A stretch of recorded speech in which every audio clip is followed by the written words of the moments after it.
Bismillahirrahmanirrahim. Assalamualaikum warahmatullahi wabarakatuh. Alhamdulillah, nahmaduhu wa nasta'inuhu wa nastaghfiruh wa na'udzu billahi min shururi anfusina wa min sayyiati a'malina. Man yahdihillahu fala mudilla lahu wa man yudlilhu fala hadiya lahu. Asyhadu an la ilaha illallah wahdahu la syarika lahu wa asyhadu anna Muhammadan abduhu wa rasuluh la nabiyya wa la rasula ba'da. Faqala Allah ta'ala fi kitabihi karim, ya ayyuhalladzina amanu taqullaha haqqa tuqatih wa la tamutunna illa wa antum muslimun. Ya ayyuhalladzina amanu taqullaha wa qulu qawlan sadida yuslih lakum a'malakum wa yaghfir lakum dhunubakum wa man yuti' Allaha wa rasulahu faqad faza fawzan 'azima. Amma ba'd. Hadirin bapak-bapak, ibu-ibu, mahasiswa muslimin rahimani wa rahimakumullah. Marilah kita senantiasa memanjatkan puji syukur kehadirat Allah Subhanahu wa Ta'ala, yang mana pada kesempatan malam hari ini atas izin Allah Subhanahu wa Ta'ala, atas takdirnya kita dimudahkan untuk menghadiri kajian dan pamitan haji pada kesempatan malam hari ini dalam keadaan sehat walafiat, dalam keadaan iman dan Islam. Dan saya mengucapkan terima kasih atas kehadiran Bapak Ibu sekalian. Mudah-mudahan kehadiran Bapak Ibu pada kesempatan malam hari ini akan mendapatkan balasan dari Allah Subhanahu wa Ta'ala, dan semuanya kita dalam lindungannya dan rahmatnya dan taufiknya, dan mudah-mudahan kita dipertemukan oleh Allah kelak di jannahnya.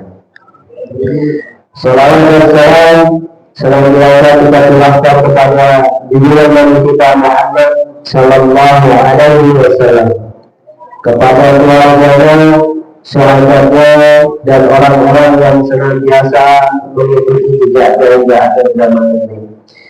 Hadirin mahasiswa muslimin rahimahullah. Yang pertama kami ucapkan banyak terima kasih kepada bapak-bapak ibu-ibu yang memenuhi undangan dari saya sekeluarga, yang mana pada kesempatan malam hari ini Bapak Ibu meluangkan waktunya dan kesempatannya untuk bisa memenuhi undangan kami, dan kami banyak mengucapkan jazakallahu khairan. Mudah-mudahan Allah Subhanahu wa Ta'ala memberikan rahmat kepada kita semuanya di dalam majelis ini. Hadirin mahasiswa muslimin rahimahullah, pada kesempatan malam hari ini saya secara pribadi sangat bersyukur kepada Allah Subhanahu wa Ta'ala, yang mana pada kesempatan tahun ini 1445 Hijriah dimudahkan oleh Allah Subhanahu wa Ta'ala di dalam memenuhi panggilan Allah di mereka ibadah haji, yang mana kita mengetahui semuanya bahwa di dalam rukun Islam ibadah haji adalah ibadah haji merupakan ibadah rukun Islam yang kelima. Di dalam hadisnya disebutkan bunyinya Islamu ala khamsin, syahadatu an la ilaha illallah wa anna Muhammadan Rasulullah wa iqamis shalah wa iqamis zakah wa shaum Ramadan wal hajj, atau yang mengatakan wal haji wa shaum Ramadan. Bahwa ini yang dirahmati oleh Allah Subhanahu wa Ta'ala, bahwa ibadah haji adalah merupakan umat Islam yang mana ini adalah suatu kewajiban bagi kita, bagi yang mampu. Dan mudah-mudahan bapak ibu yang hadir pada kesempatan malam hari ini diberikan kemampuan oleh Allah Subhanahu wa Ta'ala untuk bisa dipanggil oleh Allah di Baitullah, yang itu baik ibadah umrah maupun ibadah haji. Allahumma amin. Hadirin mahasiswa muslimin dari rahimahullah. Jadi ibadah haji ini adalah wajib bagi seorang muslim, yang mana Allah juga menyebutkan dalam surat Al-Imran, wa lillahi 'alan nasi hajjul baiti man istata'a ilaihi sabila wa man kafara fa inna Allaha ghaniyyun 'anil walillahi 'ala nasi hajjul baiti man istata'a ilaihi sabila. Ayat ini menjelaskan bahwa walillahi dan Allah 'ala nasi atas manusia hajjul baiti ibadah haji. Jadi mengerjakan ibadah haji adalah kewajiban bagi manusia terhadap Allah Subhanahu wa Ta'ala, man istata'a ilaihi sabila, yaitu bagi orang yang sanggup mengadakan perjalanan ke Baitullah. Jadi bagi orang yang mampu sanggup mengadakan perjalanan ke Baitullah, maka hukumnya lagi. Bahkan di lain, bahkan seandainya kita modalnya hanya dirham itu di bawahnya kuda, jadi keledai kecil. Seandainya kita hanya berbekal itu, bermodal itu, atau berjalan kaki, maka kalau kita mampu diperintahkan untuk bisa melaksanakan ibadah haji. Ya, di Indonesia ini fenomena memang unik. Yang naik pesawat harus antri 20 tahun, yang naik sepeda cukup 4 bulan. Nanti dia naik haji baru sepeda ya. Kok 4 bulan saja, tapi naik pesawat kok 20 tahun ya. Kudunya cepat lebih ya. Ini fenomena di Indonesia menilai. Ya, ada yang daftar haji harus antrian 20 tahun. Kalau usianya 60 tahun berarti kesempatannya bisa haji 80 tahun. Apakah haji bisa berangkat tanpa antri? Nah, ini memang nanti dicari di YouTube juga ada ya. Insya Allah hadir. Kalau bapak-bapak ini dipanggil oleh Allah waktunya sudah jadi, ya saya ragu. Di dalam ayat-ayat lain disebutkan bahkan ibadah hadir itu pasti perintahnya sholat ini. Ya. Inna a'tayna kal-kautsar fasholli li rabbika. Jadi fasholli, sholatlah, tegakkanlah sholat, menyebut nama Rabb kalian. Warham, baru diperintahkan menyembelih hewan korban. Jadi yang berkorban itu harus orang yang sudah menegakkan sholat 5 waktu, melaksanakan perintah Allah setelah syahadat, baru dia mempunyai kemampuan untuk bisa menyembelih hewan korban. Ini yang diperintahkan. Ya. Begitu juga di dalam banyak berzikir dalam surat Yunus, qad aflaha man tazakka wa dzakara isma rabbih fasalla. Ya. Baik. Jadi sungguh sukses, sungguh beruntung orang yang membersihkan hatinya, ya, dan memperbanyak menyebut nama Allah, fasalla, dan sholat. Hadirin ma'asyiral muslimin rahimani wa rahimakumullah. Jadi ibadah haji itu bahkan sampai kita berjalan kaki ataupun naik bihol, kalau kita mampu, maka hal itu menjadi suatu kehangatan bagi kita semuanya. Lalu kita ada ini sabila. Ini dalam beberapa tafsir nanti bisa kita cari. Wa man kafara, maka barang siapa ya yang mengingkari, fa innallaha ghaniyyun 'anil 'alamin, sesungguhnya Allah, maka sesungguhnya Allah ghaniyyun, maha kaya, 'anil 'alamin, dan tidak memerlukan sesuatu dari semesta. Seandainya kita ini tidak berangkat haji, ya Allah maha kaya, Allah mengayakan hambanya dan tidak membutuhkan ya dari alam semesta ini. Ini tentang perintah ibadah haji. Selain hadis yang Islam dibangun atas dasar 5 asas, syahadatain, sholat, zakat, puasa, haji.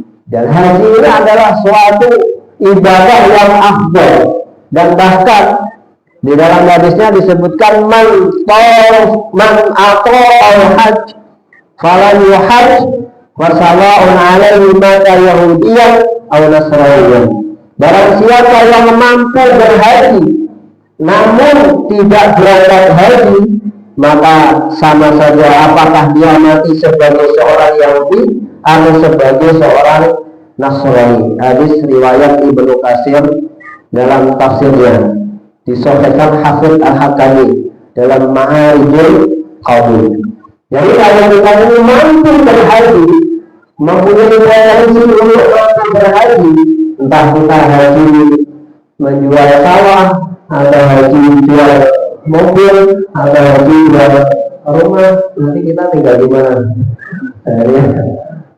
Kalau kita punya potensi, punya investasi atau punya uang, bismillah kita jual aja. Banyak cerita yang disebutkan ada yang jual mobilnya, pulang dari haji mobilnya datang lagi.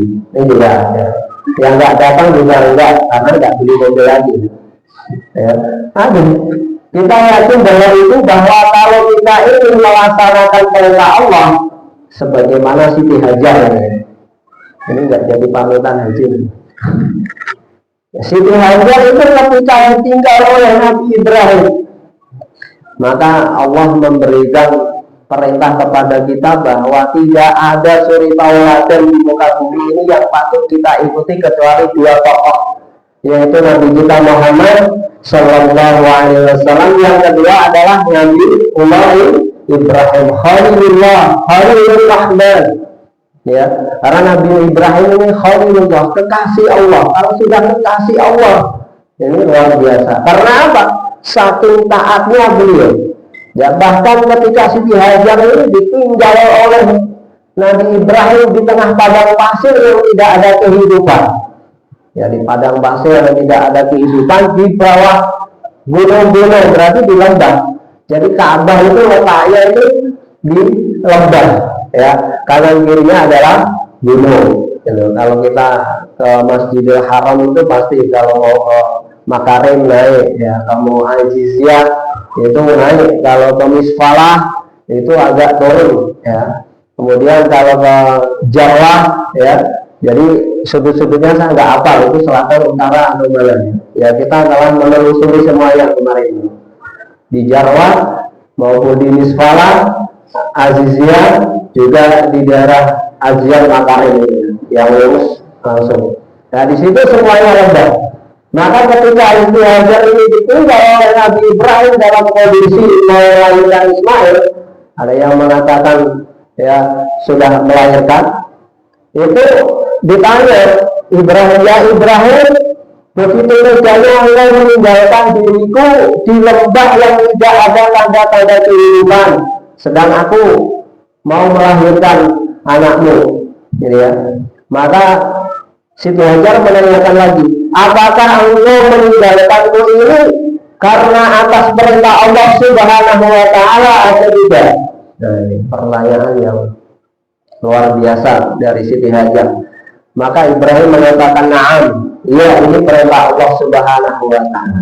Kalau ini perintah Allah Subhanahu wa Ta'ala, wahai Ibrahim, tinggalkanlah aku di sini sendirian. Aku yakin kalau aku ini melaksanakan perintah Allah, maka Allah tidak akan menelantarkanku. Jadi kalau kita ini melaksanakan perintah Allah, Allah tidak akan menelantarkan kita. Betul enggak? Akhirnya Siti Hajar, ya, hidup bersama Ismail di situ. Sampai sekarang belum pernah ceritanya Ka'bah ini sepi dari kunjungan kaum muslimin. Karena apa? Melaksanakan perintah Allah, tidak terlantar. Bahkan di situ Allah menurunkan, memerintahkan keluarlah air zam-zam ini kumpul. Jadi airnya ini memanjang, dikumpul-kumpulkan setelah Siti Hajar yaitu lari-lari kecil dari sofa ke Marwah sampai 7 kali. Bayangkan ya, di padang pasir di tengah oro-oro dalam keadaan nifas. Nah, ini kita bisa bayangkan ibu-ibu ini Bu. Ya, ibu-ibu kalau ditinggal suaminya, bang aku ditinggal ini dewean, ini perintah karepmu dhewe ora. Nek karepmu dhewe ora tutuk sirahku. Ya. Ini bahwa itu yang dirahmati oleh Allah Subhanahu wa Ta'ala. Jadi kalau kita itu melaksanakan perintah Allah tidak terlantar, insya Allah. Ini buktinya banyak, testimoninya juga banyak dari para nabi dan para rasul. Jadi termasuk Siti Hajar ini, bahkan air zam-zam sampai hari ini belum pernah ada kekeringan, nggak habis. Ini dari keutamaan yaitu Inna Ibrahim kana ummatan qanitan lillah ya hanifan wa lam yakun minal musyrikin. Inna Ibrahim sesungguhnya pada diri Nabi Ibrahim kana ummatan qanitan lillah, yaitu Nabi Ibrahim dikatakan ummatan qanitan lillah, yaitu seorang Nabi yang qanitan, yang taat, yang tunduk, yang kecintaannya, yang kepasrahannya 100% kepada Allah Subhanahu wa Ta'ala. Ini luar biasa Nabi Ibrahim. Qanitan lillah ya, yang dia tunduk, taat, patuh kepada Allah, hanifan, lurus akidahnya, tauhidnya hanya mengisahkan Allah Subhanahu wa Ta'ala. Jadi Nabi Ibrahim ini pertama bapak tauhid, ya. Yang kedua beliau ini adalah bapak yang memberikan suri tauladan kepada istri dan anak-anaknya. Qanitan lillah, taat, tunduk, patuh, berani mengorbankan. Bayangkan yang dikorbankan tidak sapi, tidak kambing, tapi putranya satu-satunya yaitu Nabi Ismail. Ini ya. Semuanya sejarah Mekah ini adalah dari yaitu keluarga Nabi Ibrahim. Dan beliau tidak mempersekutukan Allah Subhanahu wa Ta'ala. Hadirin kaum muslimin rahimahullah. Ya. Ini keutamaan dari Nabi Ibrahim ya, dan dia tidak mempersekutukan Allah Subhanahu wa Ta'ala. Jadi beliau ini menjadi suri tauladan satu. Beliau bapak yang soleh yang bisa menjadi tauladan. Yang kedua istrinya solehah Siti Hajar yang bisa menjadi teladan bagi anak-anaknya. Yang ketiga Nabi Ismail menjadi anak yang soleh karena menjadi tauladan bagi yang lainnya, pemuda. Jadi keluarganya memang sudah keluarga yang sempurna. Nabi Ibrahim adalah Nabi dan Rasul yang soleh, yang taat, tunduk, patuh, mencintai Allah Subhanahu wa Ta'ala. Yang kedua istrinya Siti Hajar menjadi istri yang soleha, yang taat kepada suaminya, yang tunduk dengan perintah Allah Subhanahu wa Ta'ala. Anaknya ini Ismail menjadi anak yang soleha. Mudah-mudahan kita semuanya seperti keluarga Nabi Ibrahim. Allahumma amin. Hadirin ma'asyiral muslimin rahimani wa rahimakumullah, terkait dengan haji ya. Haji ini memang ada ya, memang pelaksanaan ibadah haji ini di negara kita ini karena begitu banyak peminatnya sehingga banyak yang harus melalui antrian ya, antrian. Ada juga yang melalui tidak antrian menggunakan visa furoda. Ya, visa yang resmi kenegaraan adalah visa haji yang digunakan oleh negara. Ya, setiap negara ini mempunyai visa yang diberikan oleh pemerintah Arab Saudi kepada negara kaum muslimin. Adapun kepada negara-negara kafir ini visanya adalah mujamalah atau visa furoda atau visa yang multiple visa. Ya, artinya pembeliannya melalui sebuah tender yang dikuasai oleh Al-Hajj. Di sana ada namanya Al-Aroji atau apa ya, koperasi yang dikuasai oleh saudagar kaya, dan itu dia memang pembiayaannya. Kalau kemarin kita ketemu orang Amerika yang aslinya dari Blora, yang juga itikaf di bulan Ramadan, itu dia di Amerika itu hajinya agak kesulitan ya, karena melalui apa gitu ya. Kalau harus ya sudah uangnya hilang karena tidak ada peran dari pemerintahan, jadi pengelolaannya lewat swasta, maka dia hajinya lewat Indonesia. Nah, ini. Jadi visanya bisa melalui bisa mujamalah, atau bisa visa furoda. Visa furoda adalah visa di mana ini visa yang diberikan undangan kenegaraan. Maksudnya visa ini dijual oleh yang diberikan kerajaan Arab Saudi, kemudian dijual oleh kedubes yang ada, dan visa ini terbatas, artinya tidak bisa memenuhi kuota yang tentunya yang mau membeli dengan visa furoda. Harganya pun bombastis, yaitu sekitar 300 juta ya, 300 juta. Itu pun bisa senam jantung, artinya terkadang umpamanya kuota 50 yang mendapatkan visa furoda hanya 20, yang 30 mungkin barangkali antri ya tahun depan, atau mungkin juga tahun yang akan datang. Ini furoda.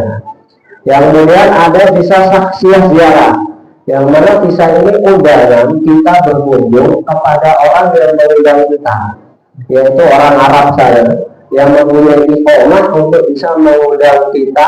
Artinya kita beli visa itu, kalau di total nilainya sekitar 10 juta visanya saja, dan itu berlaku sampai setahun, 12 bulan. Nah, adapun visa saksiah ziarah ini bisa digunakan ketika musim haji. Yang tidak boleh digunakan adalah visa umroh. Nah, visa umroh hanya digunakan untuk waktu musim umroh. Kalau musim haji ini, maka aparat kepolisian atau polisi di sana, ya, askar di sana itu, maka mengadakan pembersihan. Ya, maka ada yang dideportasi, ada yang diamankan, ada yang karena terkadang dia tidak menggunakan visa yang resmi haji maupun visa saksiah ziarah atau visa yang lainnya. Adapun tahun ini oleh pemerintah Indonesia maka memberikan sesuatu yang cukup menarik bagi kita, yang tentunya ini tidak pas secara hukum syariat ya, yaitu tidak sah kalau hajinya tidak melalui haji resmi ya. Kita bisa bayangkan naik sepeda aja bisa langsung haji ya. Apalagi naik kapal mau naik pesawat ya, hanya 9 jam dalam pesawat. Hadirin mahasiswa muslimin rahimani wa rahmatullah. Jadi visa ziarah bisnis, ziarah saksiah ya. Kalau bisnis ataupun amil atau visa pekerja itu diperbolehkan kalau kita di sana memang bekerja untuk penyembelihan lewat jam ya. Ada jam itu ada kesempatan untuk haji. Ini pengertian tentang visa. Jadi ada visa ziarah ya, saksiah ziarah, visa umroh, visa haji resmi kenegaraan, visa furoda, atau visa mujamalah gitu ya, atau visa umroh.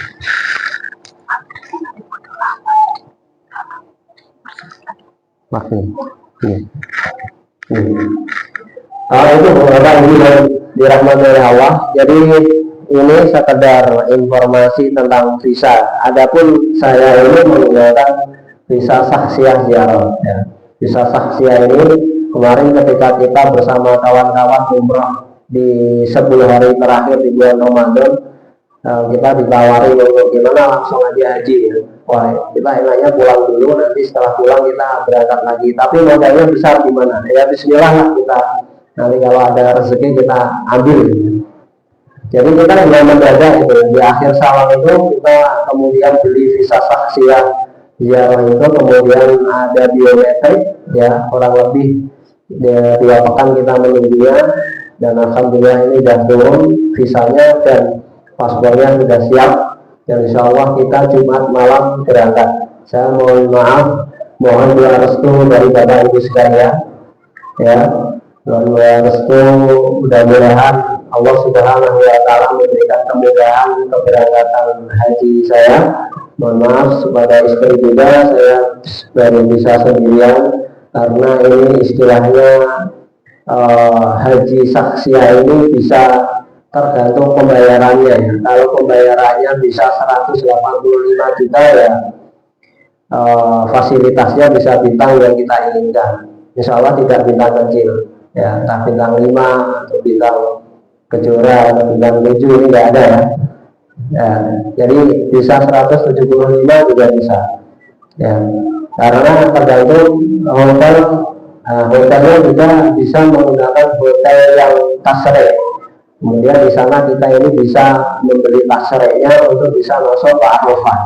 Jadi syarat sahnya haji ini bisa masuk Arafah, Mina, Musdalifah, wukuf di Arafah. Kalau tidak bisa masuk di waktu tanggal 9 Dzulhijjah, maka ya tidak sah haji kita. Ya mungkin barangkali melancong aja di sana doang, ya. Kemudian pulang-pulang dianggap haji, itu juga bisa. Nah ini yang terpenting juga, bagaimana kita ini bisa punya tasrih nusuk atau aplikasi yang ketika kita masuk di wilayah Mina, Musdalifah, Arafah ini aman oleh muaskar, yaitu kepolisian kenegaraan Arab Saudi. Jadi Bapak Ibu yang dirahmati oleh Allah, jadi haji ini aman dan alhamdulillah kemarin kawan-kawan itu 40 orang ya. 1 pekan yang lalu, 2 pekan yang lalu ada yang dari Surabaya itu 20 orang, dan kita ini kurang lebih 40 orang ya keberangkatan ini.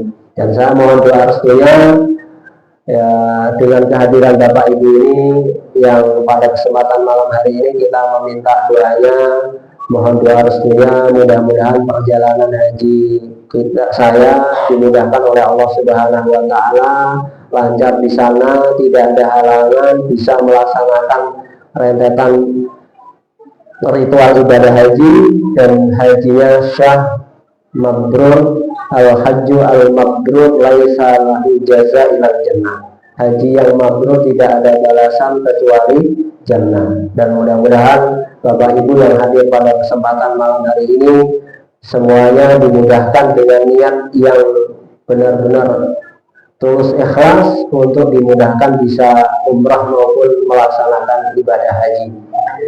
Kami ucapkan banyak terima kasih kepada bapak-bapak ibu yang hadir pada kesempatan malam hari ini. Bila ada kata-kata atau tutur kata saya yang salah, mohon maaf sebesar-besarnya. Mungkin ini dari saya karena waktu yang terbatas, dan sekali lagi mohon doa restunya. Wabillahi taufiq wal hidayah. Astagfirul khairat.